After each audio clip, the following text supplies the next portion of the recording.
আজকে আলোচনা করব এই ছোট জবা গাছটার বিষয়। এখানে দেখুন একটা ছোট্ট ডালের মধ্যে কিন্তু এই ফুলটা ফুটে আছে।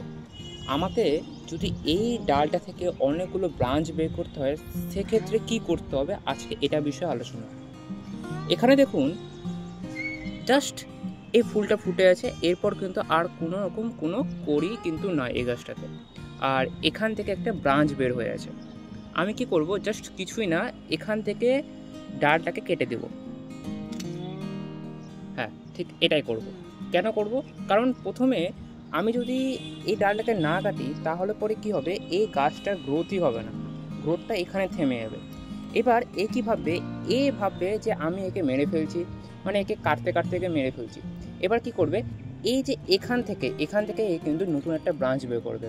আর এছাড়াও এখানে যে এই ব্রাঞ্চটা গ্রো হচ্ছে, এটাও কিন্তু গ্রো হবে। এর ফলে নতুন নতুন ব্রাঞ্চ কিন্তু বেরাবে, আর সেই নতুন ব্রাঞ্চ থেকে কিন্তু আমরা ফুল পাবো। আর সেক্ষেত্রে কিন্তু ফুলের পরিমাণটাও অনেকটাই বেশি হবে।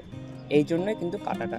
তাই নতুন গাছ কিনে আনার পর কিন্তু এমনটাই যত্ন করবেন, প্রথমে আমরা গাছ থেকে ফুল নেব না, পরবর্তী সময়ে আমরা গাছটাকে ঝাঁকড়া করব বা ঝোপালো করব, তারপর কিন্তু সেই গাছ থেকে আমরা ফুল নেব।